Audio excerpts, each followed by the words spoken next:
fertilidad sigue siendo un tema tabú. ¿Por qué es tan tabú? A nivel de números, entre un 10 y un 20% de las veces que una mujer se queda embarazada va a terminar en aborto, ya sea temprano o tardío. En el momento en que te quedas embarazada, y esto no tiene que ver contigo, tiene que ver con tus hormonas, te cambian y de repente tú solita tienes esto que se conoce como el síndrome del nido. Amigas, bienvenidas un día más a nuestro podcast. En una noche 30.000 seguidores gané. Lo tengo todo. Un día más en nuestro podcast de Porcelanosa, que vamos a cocinar unos donuts súper ricos. Y para esa receta va a venir un invitado súper top, que vamos a aprender mucho y que a las mujeres nos interesa muchísimo este tema y te recomiendo que te quedes. Pero para seguir haciendo más podcasts como este, nos tienes que seguir. Bueno, con todos ustedes, hoy en nuestro podcast, Agustín. Bienvenido, Agustín. ¿Qué tal? Muchísimas gracias por venir a nuestro podcast, que para nosotros fue una ilusión. Yo estoy encantadísimo. Recibir tú sí, porque es un tema de la actualidad, a que todo el mundo, lo que somos sobre todo mujeres, nos interesa muchísimo porque hay demasiada información, pero que no queda clara, ¿no? Yo creo que tú hoy vas a venir a ayudarnos a todas y a dejarnos esto claro para dejarnos tranquilas, pero antes vamos a cocinar. Sí, yo he venido a cocinar. Vale, va, mira, Agustín, primero tenemos que tamizar la harina, Ujú. ¿vale? Poner el azúcar moreno y el azúcar normal Bien, y la levadura. oído. Pero mientras tú vas haciendo esto, me cuentas quién es Agustín. Pues vale, pues Agustín es inmunólogo, Agustín es científico.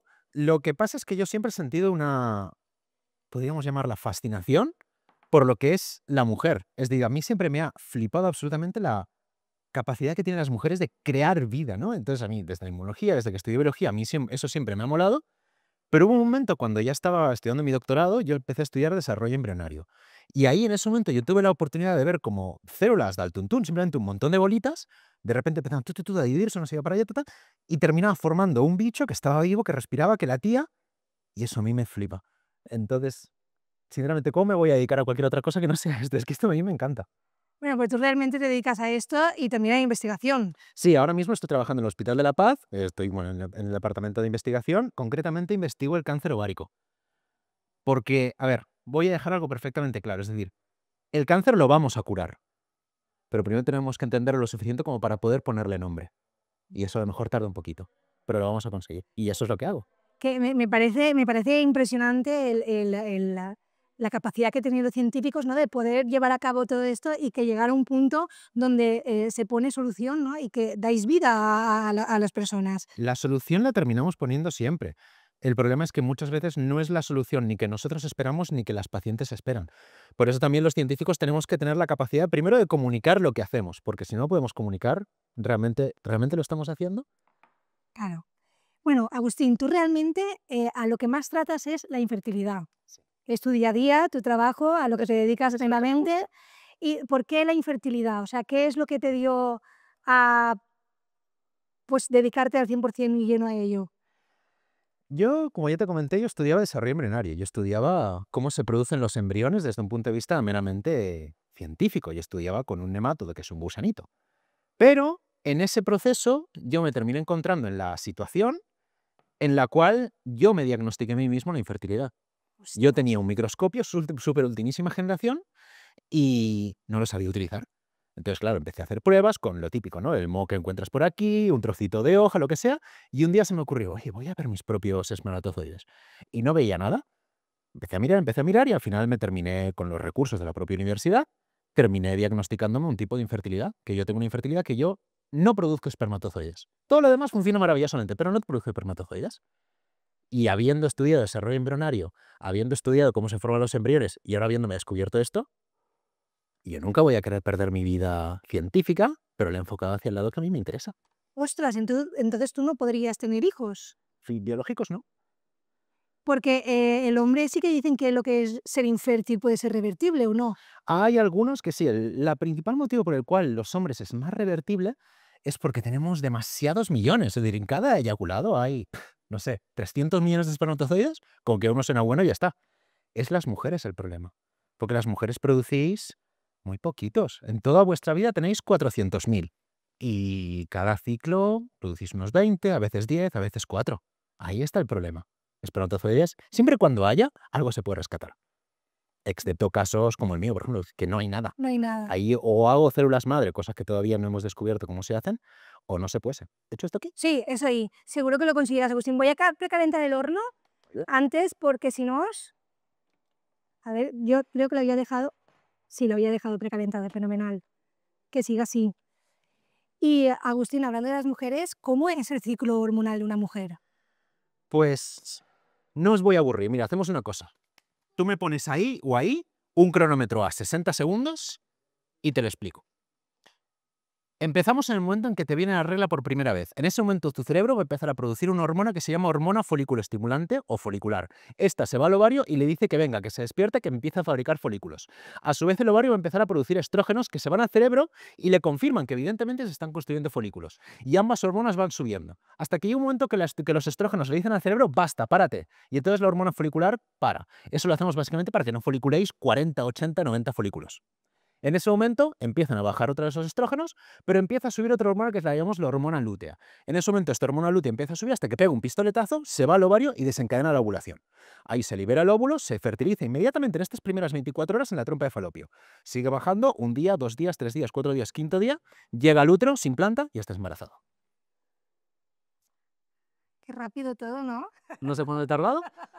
No lo sé, pero me ha parecido impresionante lo rápido que lo cuentas, ¿no? Y lo fácil que parece. Pero esto a las mujeres, el proceso hormonal nos desequilibra un montón. El proceso hormonal os desequilibra un montón, más que nada porque tenéis hormonas que van circulando al cada mes. Tú no te Total. comportas igual, no piensas igual cuando tu cuerpo está nadando en estrógenos que cuando está nadando en hormona lútea, que cuando está nadando en progesterona. Entonces tampoco podemos pretender que estéis igual todo el año. Y esto para una mujer es totalmente complicado el tener las hormonas cambiando día a día. Es complicado y sobre todo es muy sutil, porque no os dais cuenta. Lo típico de cuando te das cuenta que tu pareja es extremadamente molesta y te molesta hasta cuando respiras, tienes que saber que vas a empezar a sangrar en 5 días. Claro. Cosas así, muchas veces ni siquiera sois conscientes de que tenéis estos ciclos, porque lo hemos normalizado como sociedad, que tenéis que estar igual todo el mes. Lo cual es que simplemente no es verdad. Y esto trabajarlo, claro, porque hoy en día se habla un montón del tema de las hormonas y de las mujeres y más o menos ya poco a poco vamos entendiendo, pero es que ¿quién nos entiende a nosotras? Porque nos entendemos entre las mujeres, pero incluso ni eso. Claro. Y muchas veces es lo complicado el poder entender que estás pasando en un ciclo hormonal y que, oye, estás así, y respetarte y cuidarte. Claro, tienes que entenderte, sobre todo entender qué te está pasando. Y eso es informarte. Y hablando del tema del embarazo, ¿no? Una mujer en el ciclo hormonal es cuando puede quedarse en uno de los ciclos hormonales, es como puede quedarse embarazada.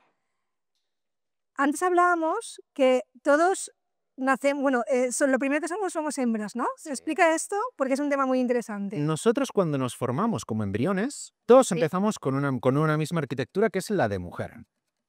Y después los hombres, que tenemos cromosoma Y, se nos expresa un único gen que se llama SRY. Ese es el gen que dispara el desarrollo del hombre. Y ese gen lo que hace es toda la arquitectura que estaba diseñada para una mujer, la empieza a convertir a un hombre. Es decir, lo que iba a ser un ovario, lo convierte a testículo. Lo que iba a ser una trompa de falopio, lo convierte a conductos diferentes. Lo que iba a ser una vagina o un clítoris, lo convierte a un pene y a un glande. Pero la estructura es la misma.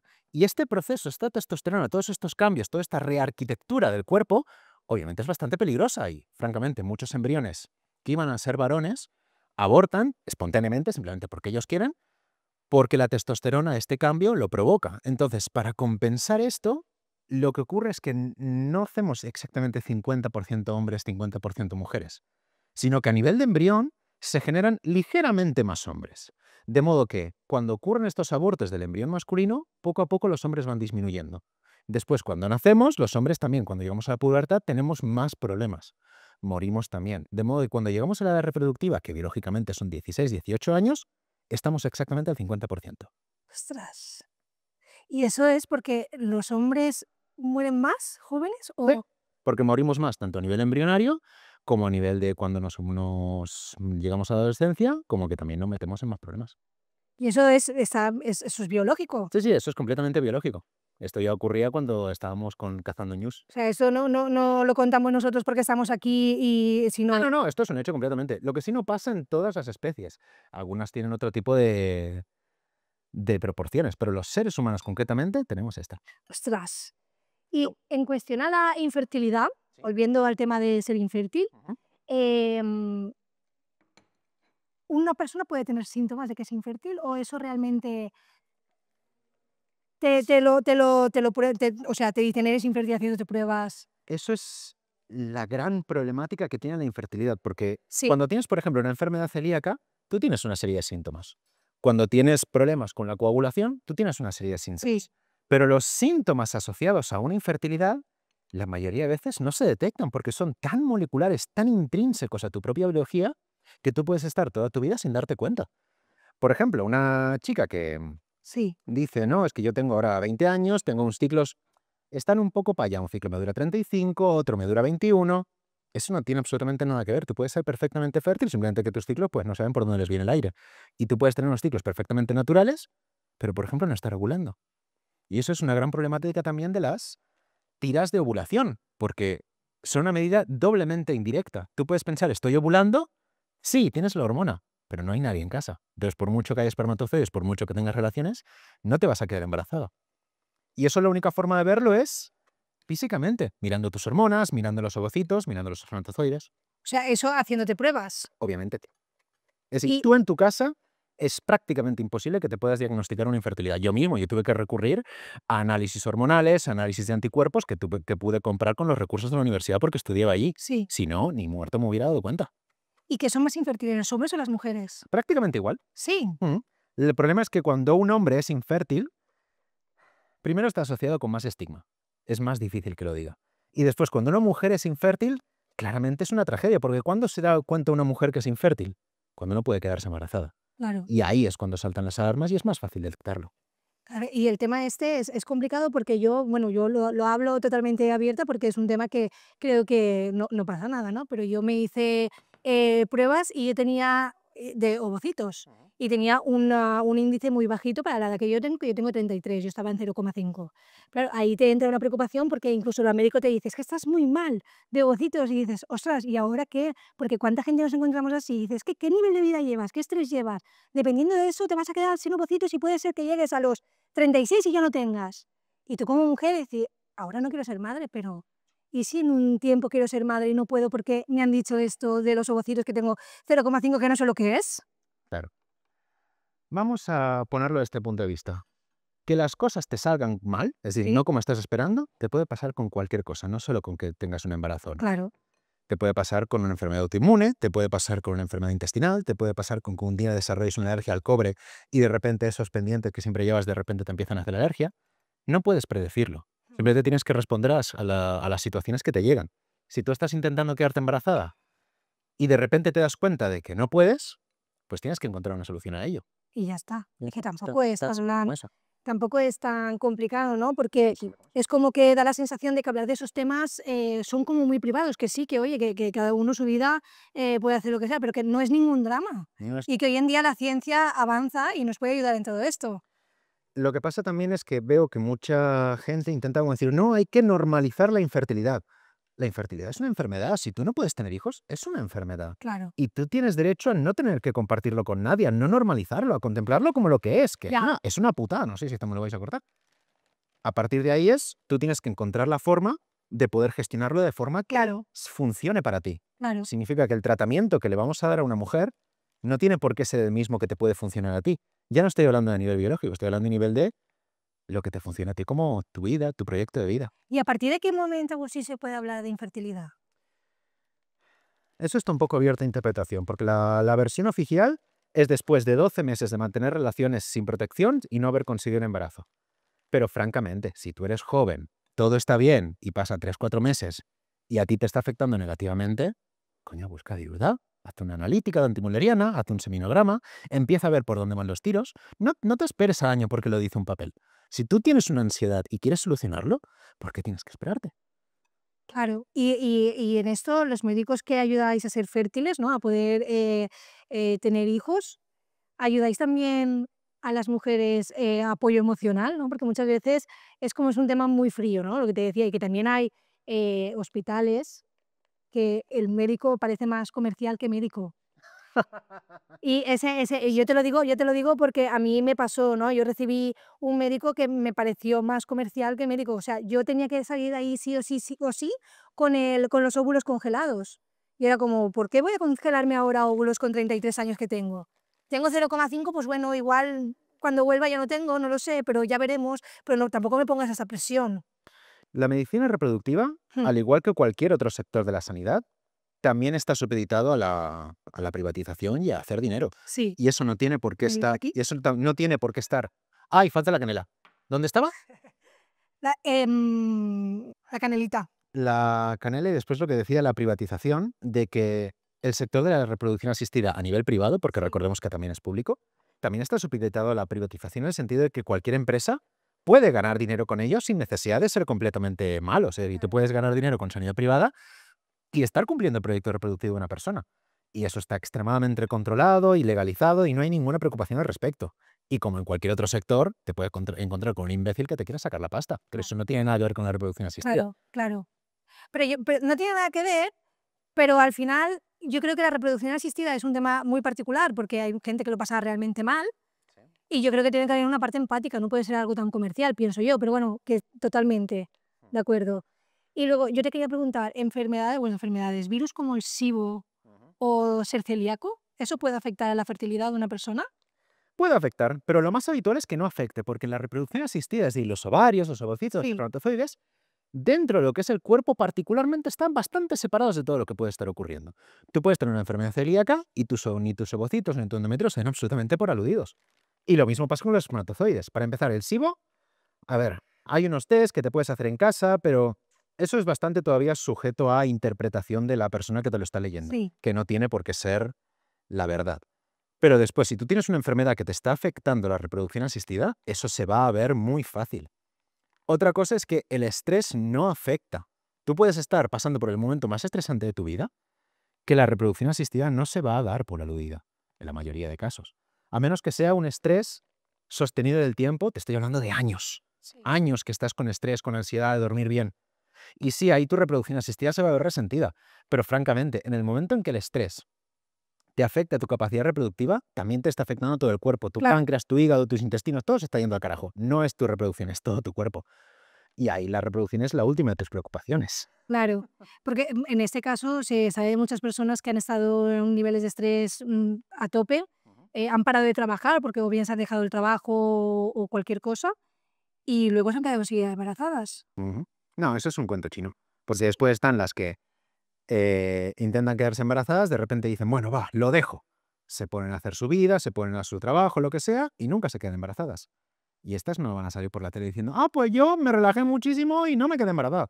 Estas no van a salir por O la sea, tele. ¿el estrés afecta o no afecta? El estrés no afecta. No afecta. Tú puedes estar todo el estresada que quieras, si te vas a quedar embarazada, no va a depender del estrés. Así que sumérgete en tu estrés, llora, ve a cantar, haz lo que te da gana, que tus ovocitos no se van a dar por aludidos. Ya lo tenemos, yo creo que sí. Entonces, hostia, es un tema muy... ¿Cómo está? Me encanta. Para esto, Súper bueno. Es un tema muy interesante porque, claro, yo, por ejemplo, siempre digo, con el estrés que llevo, nunca voy a poder ser mamá. no. Tú estrésate todo lo que quieras, que si te vas a quedar embarazado o no, va a depender de cosas muchísimo más complicadas que eso. Y siento decírtelo, no dependen de ti, dependen de la biología, dependen del ovocito, dependen de niveles hormonales. Claro. Muy raramente puedes hacer tú algo al respecto, ni siquiera comer. Y yo una pregunta, si por ejemplo yo tengo lo que te comentaba, tengo 0,5 de ovocitos, ¿puede ser que algún día tenga un poco más o eso va a ser siempre mi nivel de ovocitos? La antimuleriana, que es este 0,5 al que te refieres, son niveles hormonales que el ovario tiene como indicador de la reserva ovárica. Y sí, se correlaciona, pero tampoco es categórico. A menos que tengas un 0, que es que simplemente ya has entrado en la parte de lo que llamamos la menopausia, ¿Sí? siempre se puede recuperar algo. A lo mejor no de forma natural, pero sí con reproducción asistida. Claro. Y la menopausia en gente joven existe. Sí, de hecho se llama fallo ovárico prematuro, que es por algún motivo que la mayoría de veces no lo sabemos. Una chica jovencita, 28, 27 años, su ovario pues deja de funcionar. Y ellas dejan de tener la regla ya a los 28 años. Sí, empiezan a tener lo que se llama el climaterio, lo cual es extremadamente raro, pues sobre todo cuando sale una chica joven.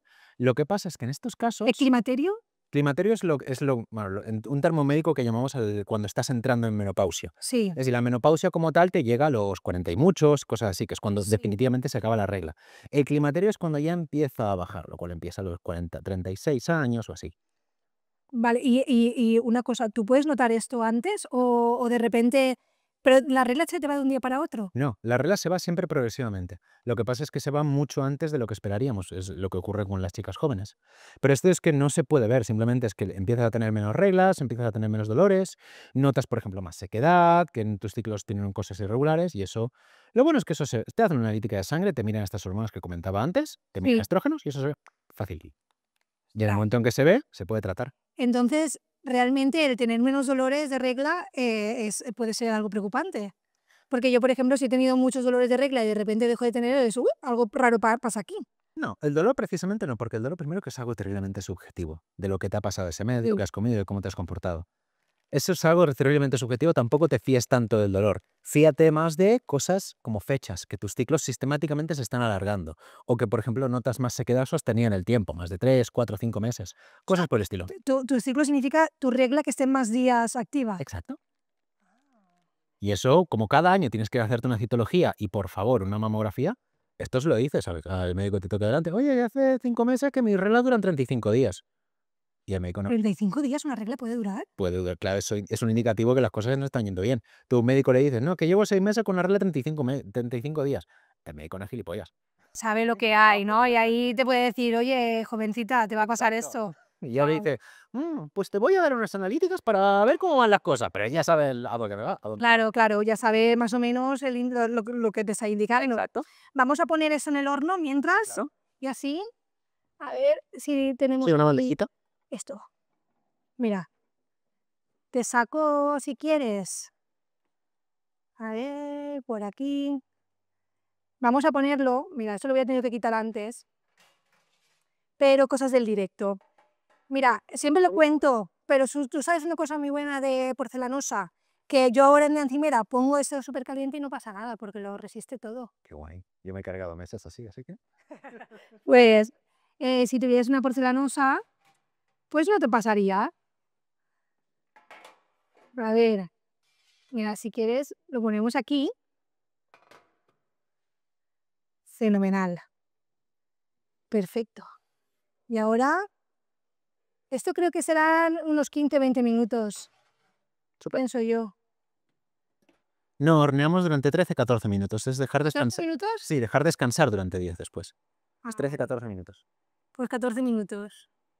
Te estaba poniendo a prueba a ver si estaba siguiendo la receta. Tengo la receta ahí, no te creas que me la sé de memoria. Voy a ponerte la sillita y así nos sentamos hasta que se hagan y estamos más cómodos. Vale. ¿Aquí bien? Sí, fenomenal, ¿no? Y luego yo también te quería preguntar sobre las pastillas. Sí. Que las mujeres toman pastillas. Yo nunca me las he tomado, pero muchas mujeres jóvenes cuando ya empiezan a tener la regla y tienen un montón de dolores, empiezan a tomarse las pastillas.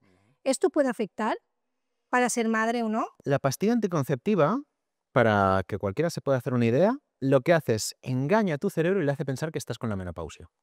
Entonces, obviamente dejas de ovular, pero también todos los síntomas asociados a ser una mujer, en el sentido de que no ovulas, tampoco tienes toda la humedad que podrías tener, no tienes los mismos orgasmos que podrías tener normalmente, pero también modifica lo que es tu cerebro primitivo y te hace que te fijes en otras cosas, en otro tipo de persona, en otro tipo de olor.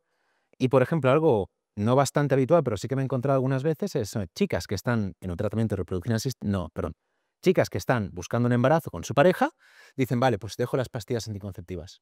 Y en el momento en que las dejan, sí, vuelven a ovular, pero también su sentido del olfato y cómo ven a su pareja cambia y de repente se dan cuenta que no se sienten atraídas por su pareja.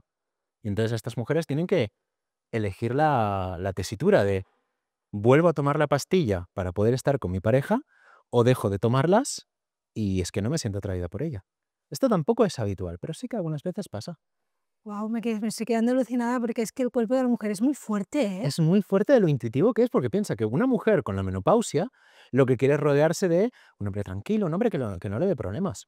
Una mujer que quiere quedarse embarazada lo que quiere es el malote de la feria. Lo que quiere es el hombre más fuerte, el con la voz más varonil, y eso es lo que hacen las hormonas. Es que no nos damos cuenta hasta qué punto una hormona condiciona lo que tú quieres y cómo te comportas.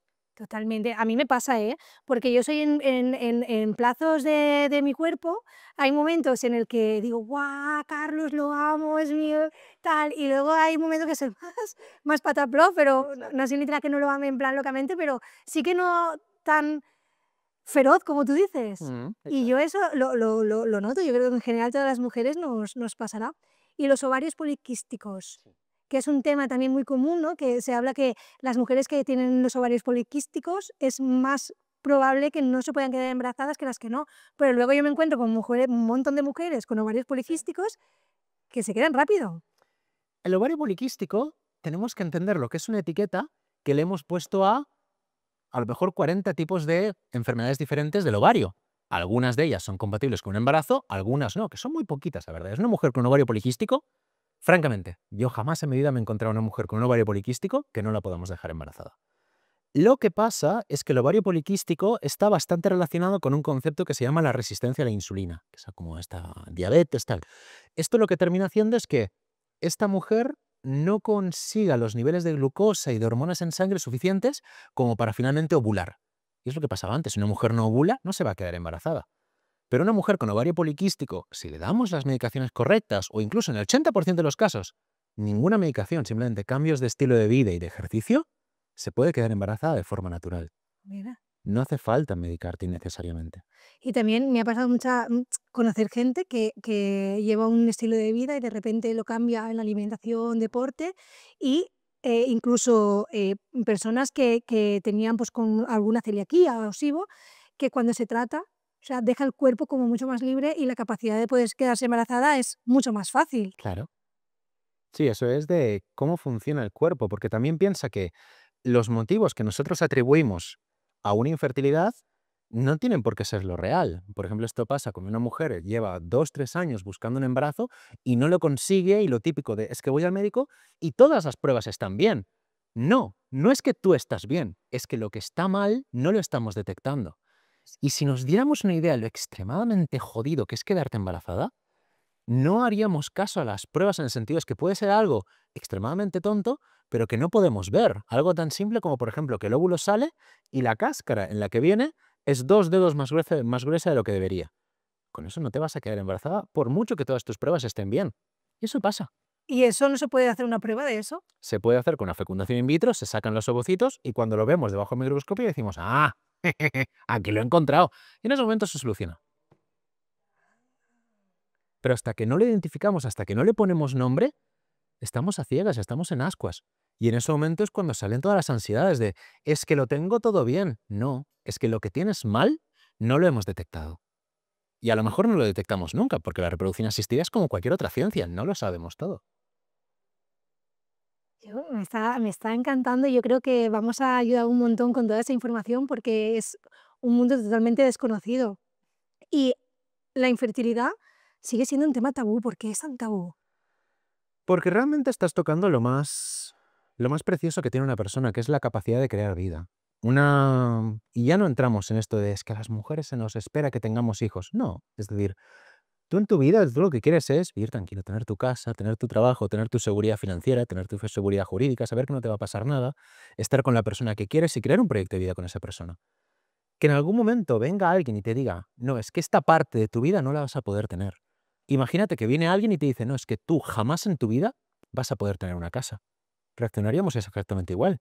O le vas a alguien y le dices, no, es que tú jamás en tu vida vas a poder tener pareja. Reaccionaríamos exactamente igual. Que tú a una persona le digas, es que no vas a poder tener hijos, por supuesto que es un mazazo emocional. Dejemos de trivializarlo y decir, no, es que tenemos que normalizarlo. No, es una putada. Pero encontremos soluciones para ello, porque las hay. Y tú cuando recibiste la información esa, ¿cómo fue de chocante? Porque ¿cuántos años tenías? Tenía 10 y 20 años. 20 años. Y eso para ti fue... Para mí fue incluso mejor porque como me lo fui diagnosticando yo solo, yo primero tuve la sospecha. Y mi primer pensamiento fue, esto es que soy gilipollas y no lo estoy haciendo bien. Pero a medida que iba haciendo más pruebas y lo hacía bien y ya podía ver bacterias, podía ver cualquier cosa, excepto en espermatozoides. En ese momento yo empecé a hacerme las pruebas, empecé a leer, empecé a investigar Y esto también tiene la ventaja de que yo provengo del mundo científico, yo sabía dónde buscar la información, yo pude entender todo cómo funcionaba el proceso de diagnosticar una enfermedad con los recursos que yo tenía en la universidad, que eran anticuerpos que se utilizan para ratones y cosas así. Sí. Yo los adapté para mi propia fisiología y me lo terminé diagnosticando. Obviamente, cuando yo tuve mi propio diagnóstico hecho por mí, me fui a una clínica y evidentemente lo que hicieron fue confirmarme lo que ya sabía. Pero como fue algo tan progresivo, tan poco a poco, tuve mucho tiempo para hacerme la idea. Entonces, cuando finalmente tuve la confirmación, dije, bueno, ya me lo olía. Entonces no me supuso un problema. Y tú has sido divulgador, ¿no? En ese sentido, y yo creo que el contarlo esto de manera tan libre ayuda a muchísima gente, porque hay muchísima gente que está en la misma situación, más incluso de las que nos imaginamos, que no se puede hablar. Y cuando escuchamos a un profesional como tú, que se dedica a esto y que además él también es infértil, pues jolín.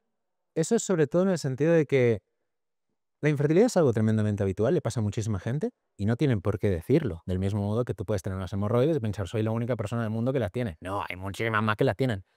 Pero tampoco estoy normalizando esta situación. Estoy diciendo que se pueden encontrar soluciones y también hay casos en los que no hay solución. Por ejemplo, es mi caso. Pero eso es el cómo tú decidas tomártelo. Pero eso ya no es una pregunta médica. Claro.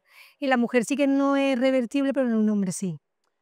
No es que sea revertible, es que es más fácil porque los hombres tenemos millones de espermatozoides. Mm. Pero hay infertilidades que son irreversibles y hay fertilidades que se pueden arreglar o incluso se pueden llevar más al extremo, por ejemplo, con temas de donación. Una mujer que no puede tener hijos propios, por el motivo que sea, se utiliza donación. Y el hijo, seamos claros, va a ser tuyo, lo vas a llevar dentro, lo vas a parir tú, lo vas a amamantar tú, ese hijo va a ser tuyo. Nadie te va a preguntar, es que lo hiciste con donación. Eso no existe. Claro, claro. Tema aborto. Ese es un tema muy importante. No voy a tratar el tema de aborto a nivel de elegir abortar, sino el aborto cuando una mujer se queda embarazada y hay un proceso durante los primeros 3 meses que es el más complicado y ahí hay muchísimas mujeres que abortan. Sí. ¿Por qué pasa esto? Tenemos que entender que el desarrollo de una persona, fabricar una persona, a mi juicio, es lo más difícil que existe en el planeta. Es decir, la cantidad de procesos que ocurren durante los primeros 2 semanas de desarrollo son incalculables en el sentido de que si los ponemos uno detrás del otro, científicamente y estadísticamente es imposible que lleve a cabo. Pero sin embargo ocurre. Puedes ponerle la etiqueta de milagro si quieres, yo no voy a entrar ahí. Pero el aborto es algo que existe y francamente es bastante más habitual de lo que nos pensamos. Por ejemplo, una chica jovencita de 20 años conoce a un chico en una discoteca, tiene relaciones, ocurre un accidente y después tiene un retraso de 2, 3, 5 días y finalmente sangra. ¡Ay, qué bien! Puede ser que eso haya sido un aborto. Es lo que se conoce como un aborto bioquímico, pero sigue siendo un aborto. Ahí hubo un embrión que terminó su desarrollo. Eso es porque el embrión tiene una serie de protocolos internos que él va haciendo cada minuto comprobaciones de que todos los genes estén correctos, que todos los órganos estén correctos, que el tamaño sea el correcto, que esté en el lugar correcto, que la temperatura, el oxígeno, de lo que está rodeado, todo sea correcto. Si hay algún momento en el que algo no cuadra, ese embrión él solito termina el desarrollo. Y esto es una estrategia para que no salgan aberraciones y con bichos con 7 patas y cosas así. Y esto es lo correcto. Pero fabricar una persona es tan difícil que el propio cuerpo lo limita, para que solo salgan aquellas personas que realmente pueden tener una vida plena.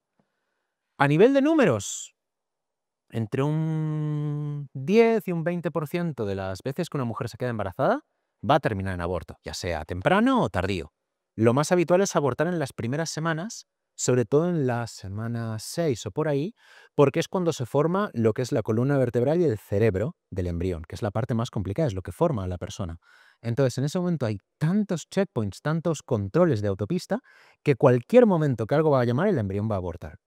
Y esto ocurre bastantes más veces de lo que nos damos cuenta. Pero es normal, es natural. Y hay muchas mujeres que le pasan que sí que pueden quedarse embarazadas, pero abortan y abortan y abortan. ¿Eso es porque ella no puede fabricar bien el embrión? O sea, que se pueda gestar bien el embrión, ¿o por qué? Eso a mí se me ocurre que puede ser primero por culpa del propio embrión, que sistemáticamente está abortando porque él sistemáticamente está encontrando errores genéticos, que puede ser que los tenga la madre o que sea, perdona.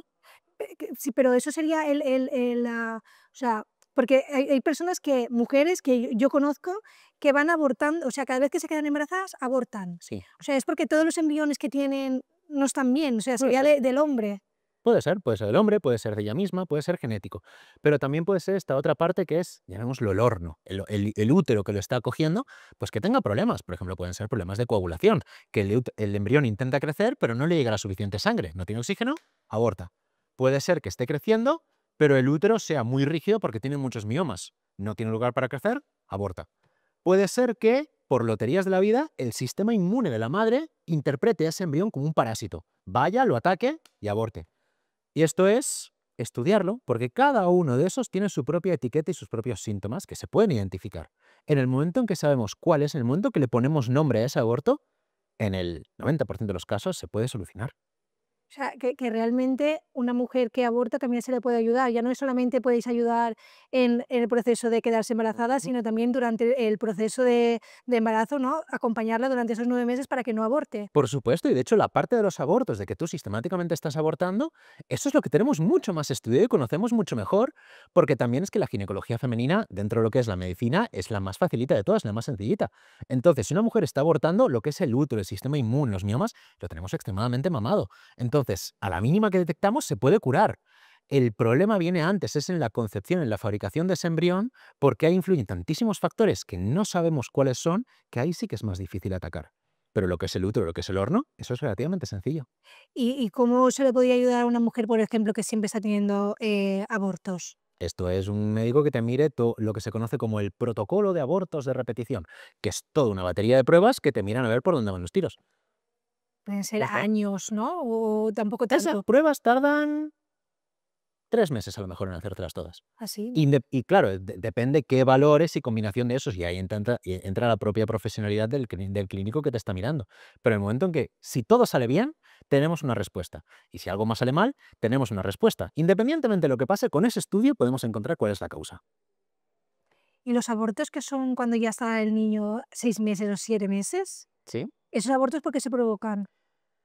Porque eso también se considera aborto, Sí, ¿no? por supuesto, se considera aborto y estos ocurren también por lo mismo, por errores del propio desarrollo o ya problemas con la madre, con el útero y se catalogan dentro del mismo sistema.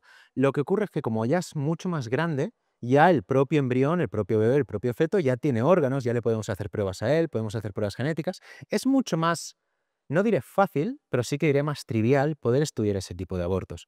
Algunas veces se pueden revertir, algunas veces se pueden incluso impedir, pero si ya ha ocurrido, ahí es donde entra la gestión de este aborto por parte de la sanidad pública y de las clínicas que tenemos en España. Porque es bastante dramático el hecho de que una mujer aborte, tenga una interrupción del embarazo completamente involuntaria, vaya a un hospital y obviamente el tratamiento que se le tiene que hacer es, primero se tiene que informar que obviamente no hay latido y después se tiene que proceder a la expulsión de esos restos, ya sea por pastilla o por legrado, que es un raspado y adiós. Eso que es tan trivial desde el punto de vista médico, desde el punto de vista emocional es una absoluta tragedia. Y esto lo que hay que hacer es simplemente separarlos. Si una mujer que está teniendo un aborto, no la pongas en la misma sala de espera con otras mujeres. Esto es tan fácil como mandarla a la sala de espera de traumatología. Una mujer que acaba de abortar no le va a importar esperarse al lado de alguien que tiene una pierna rota, pero no la pongas al lado de alguien que tiene una ecografía de su bebé en la mano. Y esto es simplemente organización. Ni siquiera es mala praxis por parte de los médicos. Los médicos lo hacen genial. Esto es organización del propio hospital. Y esto no cuesta dinero. Y los embarazos que nace el bebé muerto, Sí. esos también pasan. Voy a sacar, que me está pitando. Capita. Sí. Que Vamos a... que no se nos queme. Se nos ha quedado buenísimos. Vamos. Quítalo así. Hemos gestado unos muy bonitos lópsidos. Lo voy a poner ahí, sí. Va. Mira. No, ahora sí o no, perdona, no había entendido lo que habías dicho. No, nos quedamos sentados ya. Vale. Sí, no, así más cómodos. Vale. Mira, te dejo aquí. Mira, huele bien, ¿eh? Hay que echarles la canela. Sí, ahora le pondremos la canela. Espera, No sé. voy a coger... Hay que dejarlos enfriar 10 minutos. Pero fuera, ¿no? Sí. A ver, si lo puedo coger. Fenomenal. ¿Cómo huele, eh? De súper bien. Nada, te decía, estos bebés que nacen, porque hay casos en los que la mamá lleva un embarazo perfecto, todo va bien, y al nacimiento, a la hora del nacimiento, meses de nacimiento, nacen. Eso es todo lo mismo. Por el mismo motivo, lo que pasa es que el motivo por el cual no es el mismo, porque el momento de desarrollo en el que estás, en el momento de nacer, es muy diferente a un par de semanas antes. Y esto se trata, no diré que se trata igual, pero es la misma tragedia, no es diferente desde el punto de vista científico, clínico, incluso embrionario. Es una tragedia igual. ¿Y por qué los abortos son también temas tan tabú? Que la gente no habla del aborto de manera tan natural e incluso muchas mujeres no quieren decir que están embarazadas hasta por precaución, pues precaución, ¿qué más da, no? Al final, en el momento que nos enteramos que tú vas a ser mamá, es una alegría para todo tu alrededor. Y en el momento que nos enteramos que has perdido el bebé, estamos aquí para ayudarte, ¿no? Un aborto no deja de ser el fin de una vida. Y nosotros como personas siempre, toda nuestra vida, nuestra historia, nuestro arte, cómo nos comunicamos, cómo nos relacionamos, siempre está relacionado con la inevitabilidad de la muerte. Independientemente de cuándo te toque o en qué sentido, siempre es algo con lo cual las personas tenemos que aprender a convivir.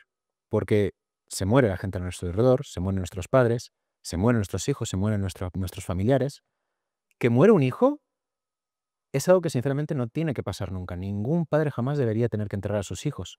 Pero ocurre del mismo modo que todos tenemos que enterrar a nuestros padres en algún momento, todos tenemos familiares que luego se le ha muerto a alguien. El cómo nosotros lidiamos con la muerte es algo que nosotros llevamos toda la vida y realmente nunca vamos a encontrarnos una respuesta al respecto.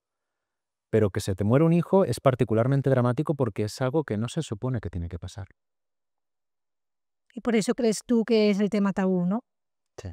Porque es porque lo pasamos mal y no queremos compartirlo y no queremos Mm. que esto nadie pueda opinar, ¿no? Tampoco queremos que nos digan que, por ejemplo, un aborto en la 6ª semana, bueno, es que eran restos. Lo intentas otra vez el mes que viene. Es una vida igual, era tu hijo, ya le pusiste nombre, ya tenía su ropa. Es una muerte y tenemos que tratarla del mismo modo.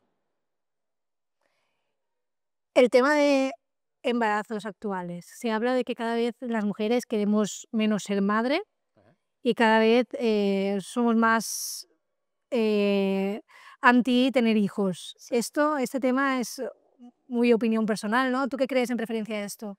Yo creo que es una decisión personal. Cada mujer decide en qué momento quiere ser madre. Antes lo decidían antes, ahora pues lo retrasan porque tienen otras prioridades, tienen su carrera profesional, tienen lo que sea. Pero esto es una decisión de dos. Tener un hijo se requiere un hombre o una mujer, eso de biología pura. Entonces, se tiene que llegar a un consenso entre los dos en cuál es el mejor momento para tener un hijo. Y aquí sí que entra mi opinión completamente, que es que nunca va a ser un buen momento para tener un hijo. Nunca vas a tener tu vida solucionada, nunca vas a tener tu casa, tu coche, tu empleo, tu vida, tus padres, todo solucionado y entonces me pongo a hacer un hijo. Eso no va a pasar nunca porque la vida siempre va a ser dinámica. Mi consejo es, en el momento en que surja, tenlo. Y vas a salir adelante igualmente, porque también en el momento en que, esto a los hombres no nos pasa tanto a nivel biológico, pero las mujeres, en el momento en que os quedáis embarazadas, en el momento en que tenéis un hijo, vuestra propia química cerebral cambia completamente. Y cosas que una mujer sin hijos piensa que no es superioridad, por ejemplo, ella piensa, yo tengo mi carrera tal, yo no me veo ahora en casa cambiando pañales, preparando la comida, es que no me veo. En el momento en que te quedas embarazada, y esto no tiene que ver contigo, tiene que ver con tus hormonas, que cambian y de repente tú solita tienes esto que se conoce como el síndrome del nido, que es que una mujer embarazada alrededor del mes 5 o 6 de gestación, ella solita empieza a hacer en la casa un pequeño nido. Quiere poner la cuna, quiere pintar las paredes, compra ropita, a pesar de que pensás, es que era la última persona que se me podría ocurrir que haría esto. Pero es que esto no depende de ti, depende de tus hormonas y tu cerebro y lo que tu biología espera de ti. Entonces, cuando quieras tener un hijo, tenlo, que vas a encontrar la manera. ¿Y qué edad es la que tú recomiendas límite? Es decir, a partir de esta edad es muy peligroso quedarte embarazada. No hay ninguna edad. No hay ninguna edad. No hay ninguna edad. Es decir, tú en el momento que quieras tener un hijo, en el momento que tú te sientas preparada para tener un hijo, ten ese hijo y si no puedes de forma natural, hay estrategias médicas para llevarlo a cabo. Y en el momento en que digas, no, es que biológicamente no es posible, ese momento va a ser la propia biología que te va a poner el freno. Entonces, si tú quieres tener un hijo, sea la que sea, aunque tengas 20 años, aunque tengas 50, tú inténtalo. Y será la propia biología que te va a decir que no. Claro. ¿Nos puedes contar algún caso que tengas excepcional de alguna mujer que no podía quedarse embarazada y, o incluso que siendo una mujer de 50 años, ¿no? Que haya conseguido y contarnos una experiencia sobre esta persona? Pues mira, cuando estaba en Zaragoza, tuvimos una paciente que tenía un marido que él tenía azospermia, que es que en su semen no había espermatozoides. Y claramente eso, ahí no había nada que se podía hacer y hay una técnica que se llama biopsia testicular, que es que se coge el testículo, se corta, se saca un cacho y a veces hay algún espermatozoide perdido por ahí. Y le hicimos la biopsia, sacamos y lo miré bajo el microscopio y alguno se podía encontrar. Pero claro, un espermatozoide que no se movía, que estaba así, que daba un coletazo ya y pensé, este espermatozoide no va a llegar a ninguna parte. Y lo dijimos, bueno, vale, intentamos, porque es que es eso o nada, porque esta pareja no quería, por motivos suyos, no quería donante. Lo intentamos y de los 2 espermatozoides que encontré, que ya te digo, yo los daba y me daban ganas de echarme a llorar, se fertilizaron, sacaron 2 embriones que transferimos los 2 y se quedó embarazada de uno. Y yo me quedé, creo que fue la primera vez en mi vida que conseguí un embarazo con espermatozoides recuperados de testículo, que eran espermatozoides que ya te digo, es que yo los miraba y pensaba, Dios mío, es que preferiría no haber encontrado nada porque me dan ganas de llorar. Y al final tuve un embarazo y el bebé está por ahí. No te voy a enseñar la foto porque...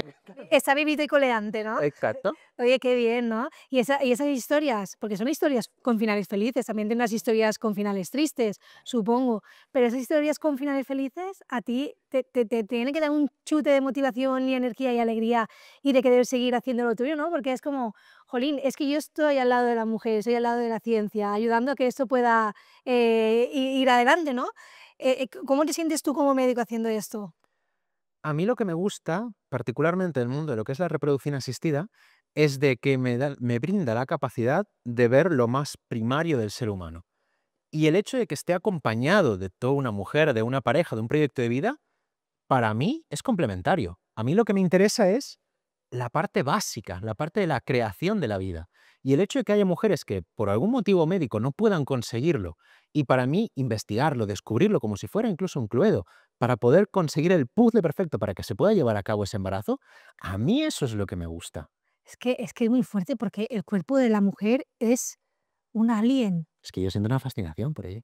O sea, es que no sé cómo decirlo, porque crear vida, o sea, lo que haces tú misma eh, en tu cuerpo, yo creo que no eres consciente hasta que no lo haces, ¿no?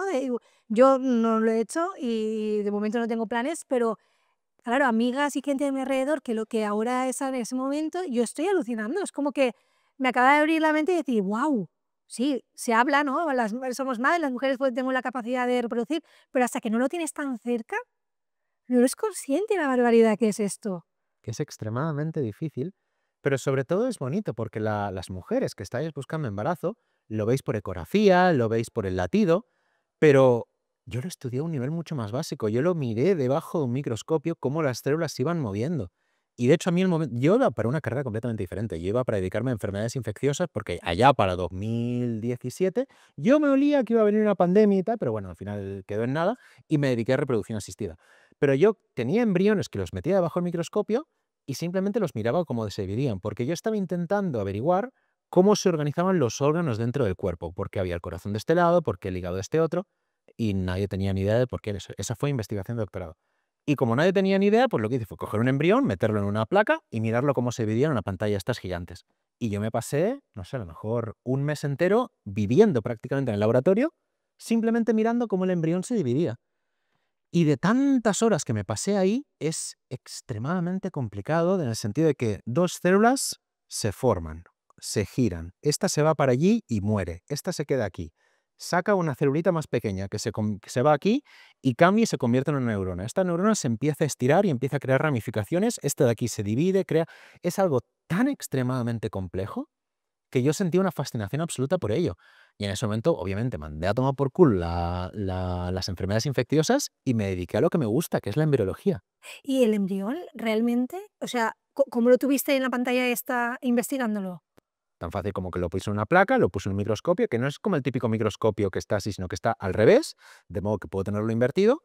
Y la pantalla, lo que generalmente ves por el binóculo, pues lo conecté a una pantalla, estas gigantes como la tele que tienes en casa, y yo me quedaba en el laboratorio con mi comida, mi bocata, lo que sea, mirando cómo se dividía. Y lo iba mirando, lo enfocaba, decía, ah, mira esa célula, y lo apuntaba. ¿Y el proceso es rápido o es lento? Es lento de cojones, pero bueno, pues para eso tenía tiempo. Es muy lento, piensa que yo estaba 16 horas en el periodo concreto de desarrollo que a mí me interesaba, que era la formación del intestino, duraba unas 16 horas. Y yo me pasaba 16 horas mirando un embrión tras otro, tras otro, tras otro. Para mí era apasionante, de hecho me lo sigue pareciendo, por eso me sigo dedicando a investigación. No, claro, si es que es un tema que yo alucino y me parece tan delicado poder hablar de él si no sabes del tema, ¿no? O incluso opinar, que me parece lo más, lo más. Y yo te quería preguntar, ¿crees que todo esto, el hablar sobre la fertilidad, sobre el aborto, sobre el proceso hormonal de la mujer en redes sociales nos ayuda más a nosotras a poder entender cómo funcionamos? Aquí es donde entra la parte de mi comunicación, que creo sinceramente que es lo que me hace diferente. En el sentido de que la información que yo te doy la puedes encontrar en cualquier lado. Yo la información que obtengo la obtengo de fuentes absolutamente públicas, que son los libros de texto, que ni siquiera tienen que estar en inglés, pero sí que están en un lenguaje muy científico, muy clínico, que una persona que se ha dedicado a recursos humanos toda su vida no tiene por qué entender. Yo lo que hago es cojo esa información y la reduzco, la simplifico para exponértela. Pero sí que me he dado cuenta que cuando cojo una información, por ejemplo, algo bastante trivial como podría ser, no sé, una insuficiencia ovárica precoz, esto comentábamos antes de la menopausia precoz, Mm, yo la explico de una forma simplificada. Y sí, llega a algunas personas. Pero sí que me he dado cuenta que en algunas ocasiones cuando exagero el mensaje o lo llevo al extremo, primero que llega mucha más gente. Y después que hay mucha gente que me escucha y dice, "Ah, no sabía que eso era así, me voy a mirarlo por mi cuenta". Y eso es lo que yo quiero. Y quiero que la propia persona se vaya a buscar la información. Porque yo, ni ningún libro, ni ninguna fuente te va a dar nunca la información. Pero mm. si tú la buscas, si yo te genero la inquietud de ir a buscar la información por ti misma, eso es realmente lo que yo quiero. Yo no quiero darte la información, porque si no hubiera hecho un blog donde me salgo 3 horas leyéndote el libro de texto. Claro. Yo lo que quiero es que tú tengas la inquietud de la información está y puedes ir a consultarlo. Y obviamente es difícil, pero puedes conseguirlo, y más ahora con las herramientas que tenemos. Y otro aspecto bastante clave en este sentido es que a algunas publicaciones que yo publico con este sentido, explico lo que sea, siempre hay gente que me comenta, pero ¿dónde están las referencias? ¿Dónde están las publicaciones? ¿En qué te basas para decir esto? A estas personas yo les digo, ser científico es mi profesión, es a lo que me dedico. Es decir, buscar la información, leerla, entenderla, resumirla y después exponerla de una forma que tú puedas entender, es a lo que me dedico. ¿Tú quieres que yo te dé las referencias? Por supuesto, ningún problema. Firmamos un contrato, llegamos a un acuerdo económico y yo te doy lo que quieras. Pero, por ejemplo, yo no podrías entender que las personas que nos están ahora escuchando te comenten, ya, esto está muy bueno, pero ¿cuál es la receta? ¿Qué ingredientes? ¿Qué peso has utilizado de cada cosa? No te lo voy a decir. ¿Por qué lo permitimos a uno y los científicos nos consideran que somos seres de luz, que compartimos todo? No, los científicos lo que queremos es el avance del conocimiento. Pero el esfuerzo de concentrar y condensar esa información de modo que la pueda entender una persona que ni siquiera sabe que es un gen, ese es nuestro trabajo y eso es lo que requiere trabajo. Yo creo que también tratar ese tema es muy importante y sobre todo para las mujeres, ¿no? Porque muchas veces ni nosotras mismas nos entendemos. A mí me pasa muchas veces de no entenderme, ¿no? Incluso el típico comentario de no le hagas caso que seguro que esa es la regla. Eso, ¿cuantísimas veces se ha escuchado de una mujer porque esté en un carácter un poco pues, más alterado? Claro, tener toda esa información de manera coloquial que nosotros podemos entenderlo, nos relaja también el decir, oye, es que no es que yo sea mujer y mis hormonas vayan pululando y vayan a lo loco, yo pues me deje llevar por las hormonas, ¿no? Porque tienes que tener una parte de control, sino que entiendes que no tienes que ser como el hombre, ¿no? Que siempre es como que nos intentan equilibrar al hombre y a la mujer y es como somos totalmente diferentes, no podemos ser una mujer igual que un hombre y gracias a esta información entendemos y nos relajamos de qué es lo que hay. Y que existen diferencias entre nosotros y eso es impepinable, no puedes escapar de ello. Pero también entenderlas en el sentido de, por eso también quiero hacer mis vídeos bastante más divertidos y más accesibles para que puedan compartirlo entre ellas, incluso amigas, parejas, lo que sea, que se puedan compartir esta información y precisamente eso, generar la inquietud de me voy a buscar la información, me voy a buscar de verdad cómo está pasando esto, me voy a ver el gráfico de cómo están conectados mis ovarios con mi útero y mi vagina y que existe una cosa que se llama cuello. Esto es lo que quiero, yo no quiero vomitarte la información, quiero que tú vayas a buscarla y lo aprendas por tu cuenta. ¿Y nos podrías aquí rápido y en resumen una diferencia biológicamente entre el hombre y la mujer? Una biológicamente. Sí, ¿cómo funcionamos el hombre y la mujer? biológicamente? Uf, hay millones, estoy pensando en alguno un poquito más divertido.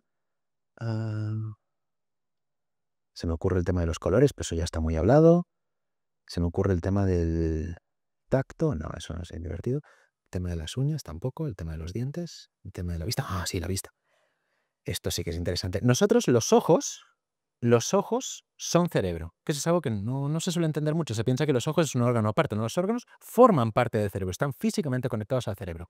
Y la estructura del ojo y del cerebro es exactamente la misma en hombres y mujeres. Pero el cómo procesamos nosotros dentro del cerebro esta información sí que depende de cómo eres hombre y mujer. Por ejemplo, los hombres, la imagen que recibimos es exactamente la misma que la que recibe una mujer. Pero los hombres tenemos tendencia a focalizarnos en lo que hay en el centro, mientras que las mujeres tienden a focalizarse en el conjunto de ello. Esto está hecho básicamente para que nosotros nos focalizamos en una cosa y ignoramos el resto de modo que no nos distraiga. Y las mujeres sí que tienen más esta mentalidad de ver las cosas en conjunto. Y esto se puede ver en el sentido de que cuando una mujer, dependiendo del ciclo en el que esté, va a fijarse en unas cosas u otras. Al principio de su ciclo, esta mujer va a ver muchos más colores vibrantes, cosas que se mueven, cosas discordantes. Pero a medida que va avanzando en su ciclo, los estrógenos bajan y sube la progesterona, la forma en la que ve las cosas va a cambiar.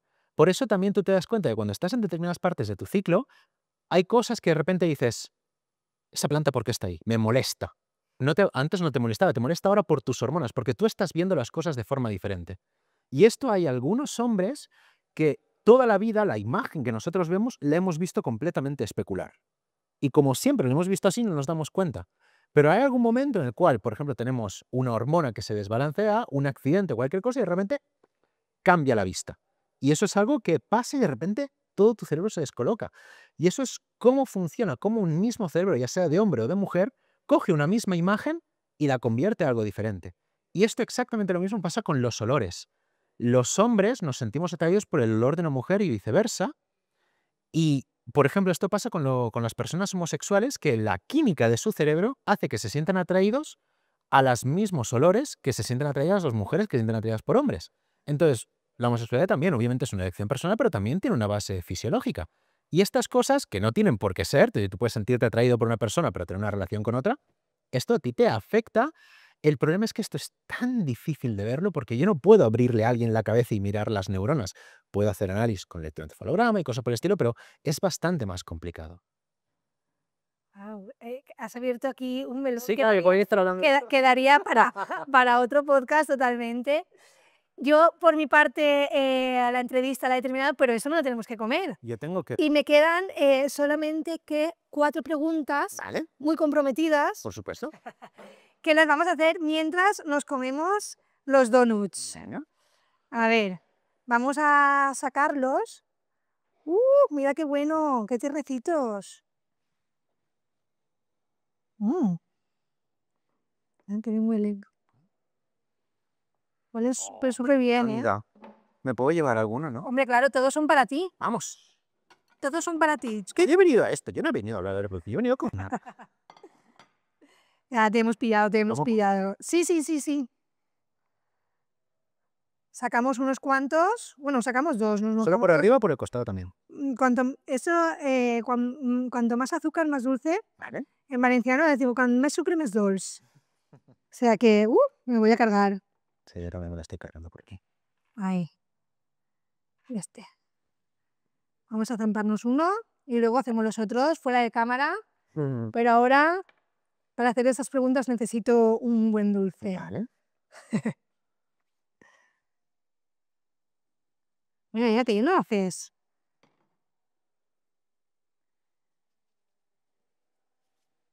Mira qué pinta, ¿eh? Me muero.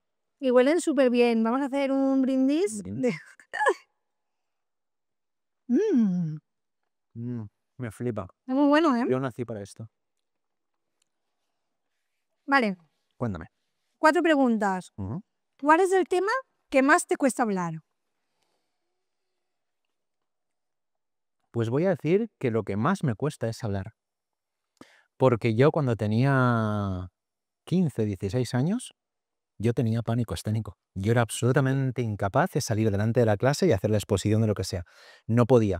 Tartamudeaba, me desmayaba, no podía.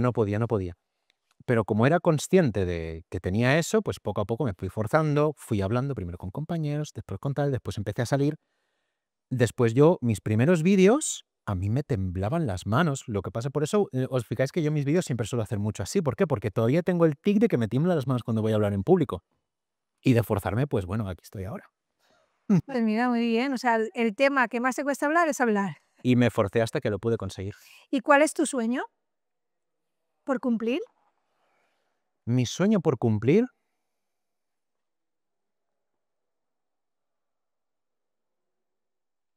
realmente es tener un hijo. Porque como no puedo tenerlo de forma biológica, yo sigo queriendo ser padre. Y obviamente yo quiero conseguirlo. No sé cómo lo voy a hacer todavía, pero Te iba a preguntar, ¿cómo lo vas a hacer? no lo sé. Todavía lo estoy pensando. Pero tienes ahí planes, ¿no? Tengo planes, ¿eh? ¿Redes sociales favoritas? ¿De canales o de redes sociales en general? Redes sociales, la que más te guste. Lo que más me gusta, obviamente, es YouTube, porque me la pongo de fondo y me pongo todo. Es que es absolutamente. Me puedo poner con algún vídeo cualquier cosa y de repente vuelvo a prestar atención y tengo un documental de la Guerra Civil o de la Revolución Francesa. Y es que yo soy una persona que me gustan demasiadas cosas, por eso tampoco me termino de focalizar en una sola. Me interesa una cosa y voy saltando. La única constante de toda mi vida siempre ha sido que me gusta saber cosas que nadie más sabe. Supongo que por eso también me dedico a la ciencia. ¿Carrot cake o chocolate? Chocolate, de carne. Chocolate, Sí. siempre. Pues hasta aquí nuestro podcast. Muchísimas gracias por Muchísimas gracias venir. por invitarme. Espero que haya estado súper a gusto y espero que os haya encantado y seguidnos para más temas interesantes como os Sí, hemos por tratado supuesto. hoy. Hasta luego. Agustín, te doy un 10 a tu receta, la receta de los donuts de canela. Pero ahora yo voy a enseñaros cómo se hacen paso a paso. Y para eso vamos a necesitar 150 gramos de harina, media cucharadita de levadura, media cucharadita de canela en polvo y un pellizquito de sal, 150 mililitros de leche, 20 gramos de mantequilla que la vamos a derretir, 80 gramos de azúcar, plátano machacado, molde para hacer los donuts. Vamos a poner la mantequilla en el microondas para que se derrita. Vamos a coger el plátano que tenemos machacado y lo vamos a incorporar aquí en el bol. Ahora cogemos la leche, la incorporamos en el plátano, vueltita, el azúcar. Ahora cogemos la mantequilla que tenemos derretida y la incorporamos también. La harina con la levadura, la canela y la sal.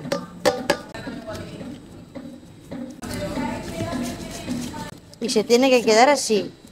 Ahora vamos a coger la manga pastelera y la vamos a rellenar con la mezcla. Huequitos del donut para que no se peguen.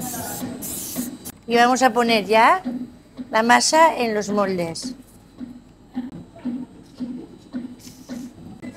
Vale, nos han salido 8 donuts.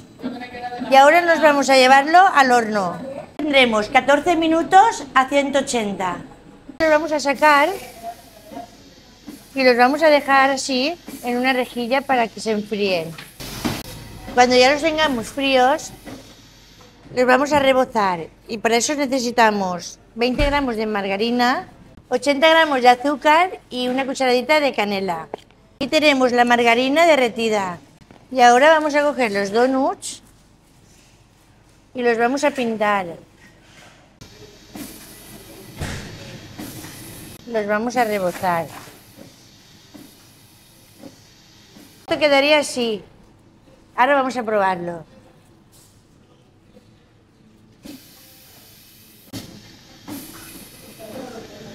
Buenísimo.